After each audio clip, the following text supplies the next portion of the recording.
کون ہے کتاب کے مصنف؟ جی یقینی طور پہ نہیں کہا جا سکتا. ایک رائے جو حضرت بیان کی تھی وہ تھے اسحاق ابن ابراہیم الشاشی السمرقندی. دوسرا قول نظام الدین شاشی. کیوں کتاب کا نام اصول الشاشی؟ دوسرا نام کیا ہے؟ کتاب الخمسین. وجہ کیا وجہ ہے خمسین کی؟ 2 وجوہات ہیں. 50 دنوں میں لکھی تھیں یا 50 سال کی عمر میں لکھی گئی. زبردست. اصول الشاشی کس فن میں ہے؟ یہ اصول فقہ اصول فقہ میں. اصول فقہ کی کیا تعریف؟ ایسے قواعد کے جاننے کا نام ہے جن کے ذریعے احکام شریعہ کا استنباط کیا جاتا ہے، یعنی احکام شریعہ کا علم ہوتا ہو. اصول فقہ کی غرض و غایت کیا ہے؟ احکام شریعہ کو تفصیلی دلائل سے جاننا. ماشاءاللہ. اصول فقہ کا موضوع اس میں دلائل اور 3 ہے. احکام. دلائل، احکام اور مجموعہ دونوں کو ملا کے. ہاں یعنی یا صرف دلائل یا صرف احکام یا پھر دونوں ملا کے. دلائل اور احکام. یہ تیسرا قول راجح ہے. راجح. ٹھیک ہے ماشاءاللہ بہت اچھے.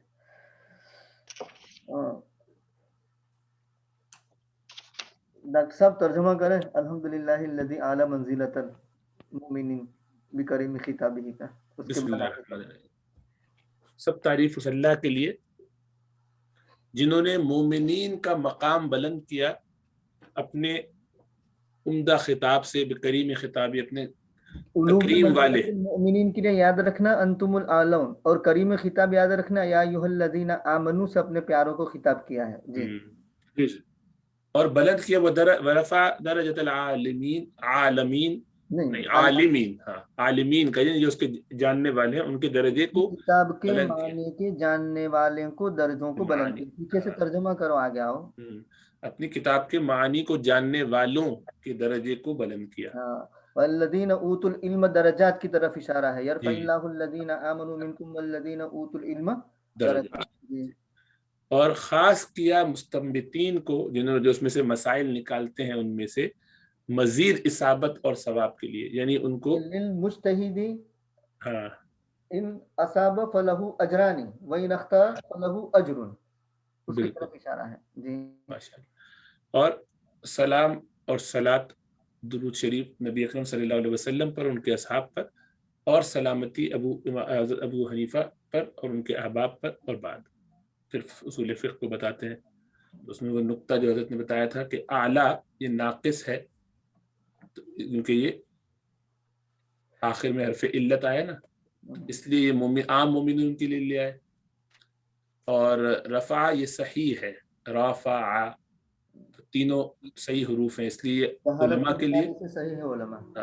اور خص لائے یہ مضاعف ہے کہ اس میں دگنا اجر گویا مستنبطین یعنی مجتہد اماموں کے لیے. یہ اس میں ایک باریک نقطہ ہے ماشاءاللہ. تو کہتے ہیں 4 ہیں اصول الفقہ کے جو ہیں کہاں سے لیے جاتے ہیں؟ کتاب اللہ سے، سنت رسول اللہ سے، اور اجماع امت اور قیاس سے. تو ضروری ہے کہ ان میں سے ہر ایک کی بات کی جائے ان اقسام میں سے، تاکہ جان لیں ہم کہ احکام کو نکالنے کا طریقہ کیا ہے، تاکہ جان لیا جائے اس کے ذریعے سے احکام کے نکالنے کا طریقہ. جی پہلی بحث ہے کتاب اللہ کے بارے میں. پڑھی عبارت. فصل فی الخاص والعام، عام اور خاص کے بارے میں. فالخاص لفظ وضع لمعنى معلوم او لمسمى معلوم على الانفراد كقولنا في تخصيص الفرد زيد، وفي تخصيص النوع رجل، وفي تخصيص الجنس انسان. بسم اللہ الرحمن الرحیم. پہلی بحث کتاب اللہ کے بارے میں. ظاہر بات ہے کتاب اللہ یہ اصل الاصول ہے، اس لیے اس کو بقیہ چیزوں پر مقدم کیا گیا. اس کے بعد نمبر آتا ہے سنت رسول کا، اس کے بعد نمبر آتا ہے اجماع کا، اس کے بعد نمبر آتا ہے قیاس کا. تو استناد کے اعتبار سے سب سے زیادہ مضبوط چیز یہ کتاب اللہ ہے، اس لیے پہلے اس کی بحث کریں گے. فصل فی الخاص والعام، فصل خاص اور عام کے بارے میں. یہ فصل خاص اور عام کے بیان میں ہے.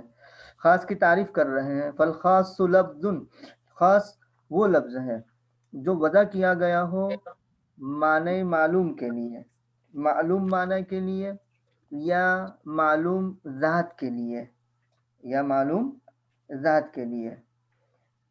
علی الانفراد، انفراد کے طور پر، جیسے کہ ہمارا قول فرد کی تخصیص میں کہیں گے زید، اور نوع کی تخصیص میں کہیں گے رجل، اور جنس کی تخصیص میں کہیں گے انسان.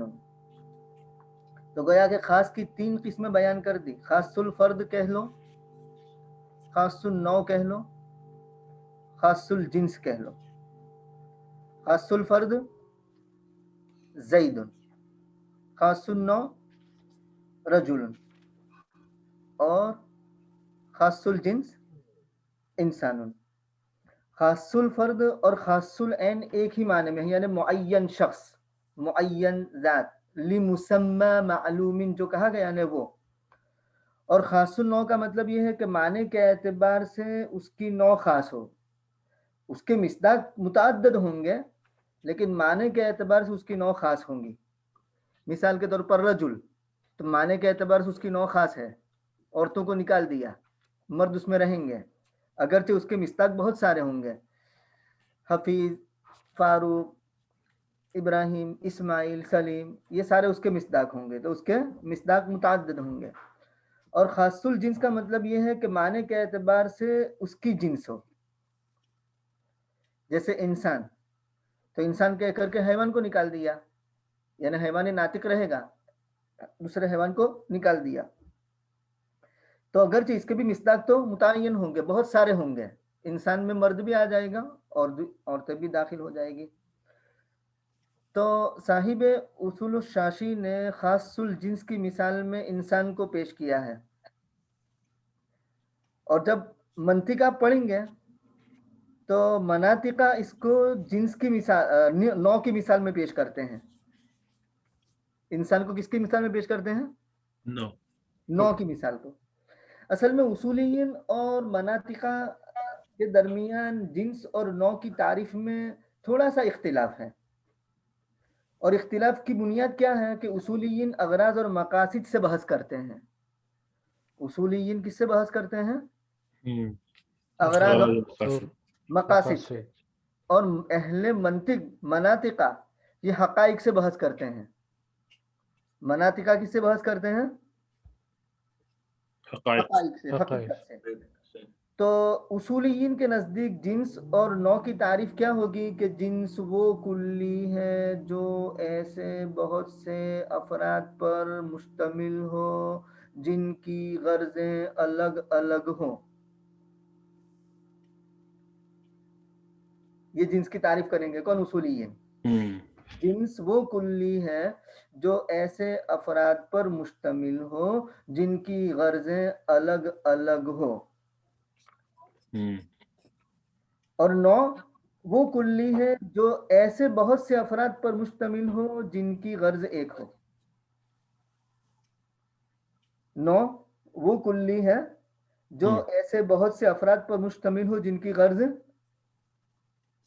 ایک ہو. یہ کس کی تعریف ہوئی؟ کس کے نزدیک تعریف ہوئی؟ نوع اصولیین کے نزدیک. اصولیین کے نزدیک. تو اصولیین کے نزدیک جنس کی تعریف کیا ہوئی؟ بولو. وہ کلی جو ایسے افراد پہ مشتمل ہو جن کی اغراض مختلف ہو. اور نوع وہ کلی جو ایسے افراد پہ مشتمل ہو جن کی اغراض ایک ہو، یعنی اب اہل منطق جو تعریف کرتے ہیں وہ سنیے. اہل منطق کیا کہیں گے؟ جنس وہ کلی ہے جو ایسے افراد پر مشتمل ہو جن کی حقیقتیں الگ الگ ہوں.